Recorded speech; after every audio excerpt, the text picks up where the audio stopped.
ফেসবুকের লেটেস্ট অ্যানাউন্সমেন্টটা বর্তমানে যারা অথেন্টিক কন্টেন্ট ক্রিয়েশন করতেছে তাদের জন্য একটা সুসংবাদ। আর যারা অন্যের কন্টেন্ট ধার করে চালাচ্ছে, ফেক এঙ্গেজমেন্ট তৈরি করতেছে, ইররিলেভেন্ট কমেন্টস করতেছে, তারা হচ্ছে বিপদে বা দুঃসংবাদ তাদের জন্য। কীরকম? ভিডিওটা প্রথম থেকে শেষ পর্যন্ত দেখুন, আশা করা যায় এখান থেকে অনেক কিছু শিখতে পারবেন। সো ফেসবুকের রিসেন্টলি আপডেটের মধ্যে মূল আলোচনাটা নিয়েই আমি আলোচনা করতে চাচ্ছি, বেশি লম্বা করব না। সো প্রথমে বলে রাখি, যারা স্প্যামি কন্টেন্ট নিয়ে কাজ করতেছে, মূলত প্রতিনিয়ত হাজার হাজার লক্ষ লক্ষ স্প্যামার যারা অন্যের কন্টেন্ট ধার করে স্প্যামই করতেছে, মূলত তাদের ক্ষেত্রে ফেসবুক কিছু পদক্ষেপ নেবে। কি হয়, তাদের অ্যাকাউন্টটা গায়েব করে দেবে, অথবা ওই যে স্প্যামি কন্টেন্ট ক্রিয়েশন করতেছে ওই কন্টেন্টটা যেন না ছড়ায় মানুষের কাছে, সেটার রিস্কটা ডাউন করে দেবে।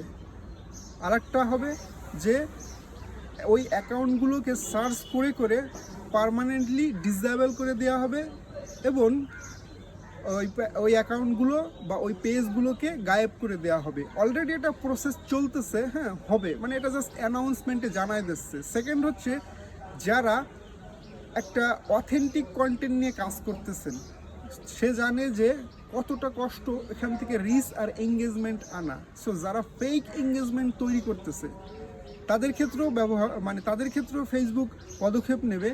তাদের যারা ফেক এঙ্গেজমেন্ট তৈরি করে প্রতিনিয়ত প্রচুর ভিউ বাড়াচ্ছে, প্রচুর এঙ্গেজমেন্ট বাড়াচ্ছে, তাদের ক্ষেত্রেও ফেসবুক একটা পদক্ষেপ নেবে। সেম, তাদেরও অ্যাজ এ স্প্যামার হিসাবে কাউন্ট করবে, তাদের রিস্কটা কমায় দেবে, তাদের অ্যাকাউন্টটা ডিসেবল করে দেবে, পার্মানেন্ট সাসপেন্ডও করে দিতে পারে। এটা ফেসবুকের নিজস্ব ব্যাপার। থার্ড হচ্ছে, যারা অথেন্টিক কন্টেন্ট নিয়ে কাজ করতেছে, ধরে নিলাম, সেক্ষেত্রে তারা অনেক ক্ষেত্রে আপনারা দেখবেন, আপনাদের সামনে কোনো পোস্ট আসলে, বিশাল একটা পোস্ট দেখা গেল, একটা ছবি পোস্ট করেছে, তার বিশাল ক্যাপশন, একটা ডিটেইল একটা ক্যাপশন দিয়ে রাখলো, টোটাল একটা রচনার মতো করে। আবার শেষে আবার প্রচুর পরিমাণ হ্যাশট্যাগ ব্যবহার করতেছে। এই ধরনের কন্টেন্ট বা একটা ভিডিও কেউ পোস্ট করলো, তার উপরে বিশাল ক্যাপশন আর বিশাল অনেকগুলো হ্যাশট্যাগ ইউজ করতেছে। সো ফেসবুক বলতেছে এটা করা যাবে না, এটা করলে আপনাকে স্প্যামি হিসাবে কাউন্ট করা হতে পারে। আপনার যদি ক্যাপশন দেওয়ার মতো হয়, আপনি ছোট ক্যাপশন ব্যবহার করুন, আর সর্বোচ্চ 5টি হ্যাশট্যাগ আপনি ব্যবহার করতে পারেন।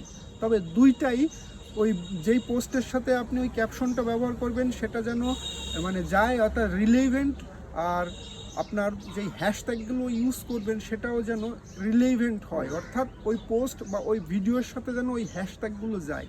এর বাইরে গেলে কিন্তু সমস্যা আছে। ফেসবুক দেখা গেল ওটা গায়েবও করে দিতে পারে, ওটা ফেসবুক ওই পোস্টটা নিমিষেই কপিরাইট ইস্যু বা কোনো ধরনের ক্লেম দিতে পারে।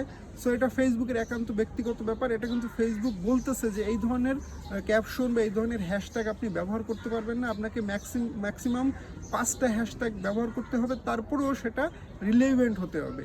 প্লাস আপনার যেই ক্যাপশন সেটা কিন্তু শর্ট করতে হবে, এইভাবে রচনার মতো করে কিছু লেখার কোনো প্রয়োজন নেই।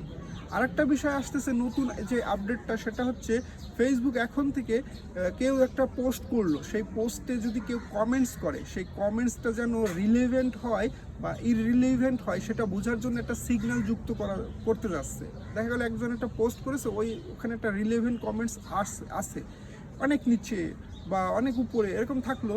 এখন ওখানে একটা সিগন্যাল অপশন থাকবে, কেউ যদি সিগন্যালে যদি ক্লিক করে, সেক্ষেত্রে দেখা গেল ওটা বোঝা যাবে যে এটা হচ্ছে রিলেভেন্ট কমেন্টস, আর এটা অনেক উপরে হয়তো বা উঠে দিতে পারে, এরকম একটা আপডেট হয়তো বা আসতে পারে। সো এই আপডেটটা খুবই গুরুত্বপূর্ণ, কারণ বর্তমান প্রেক্ষাপটে ভিডিও রিলেটেড বা পোস্ট রিলেটেড কমেন্টসের গুরুত্ব আমরা যতই বলি, আপনারা হয়তো বোঝেন না, বাট এখন কিন্তু ফেসবুক এটা বোঝাই দিচ্ছে যে আসলেই এর গুরুত্বটা কতটা গুরুত্বপূর্ণ। সো এখান থেকে যদি কোনো কিছু শিখতে পারেন, সেক্ষেত্রে অনেক ফায়দা হবে। সো আমরা যারা কন্টেন্ট ক্রিয়েশন করতেছি তাদের উদ্দেশ্য করেই বলি, আপনারা 100% অথেন্টিক কন্টেন্ট নিয়ে কাজ করুন। কোনো ধরনের স্প্যামি কন্টেন্ট নিয়ে কাজ করার কোনো প্রয়োজন নেই, কারণ বর্তমানে স্প্যামারদের কোনো জায়গা ফেসবুক দিতে চাচ্ছে না। ফেসবুক প্রতিনিয়ত এই স্প্যামারদের কাউন্টিং করতেছে, আর তাদের অ্যাকাউন্টগুলো সাসপেন্ড করতেছে, তাদের মনিটাইজেশন নিয়ে নিচ্ছে। যদিও মনিটাইজেশনরা পেয়ে থাকে, তারপরেও তাদের নিয়ে নেওয়া হবে, আর এরা ভবিষ্যতে এরা কিন্তু মনিটাইজেশন পাবে না। সো আজকের ভিডিওটা এই পর্যন্তই। ধন্যবাদ সবাইকে।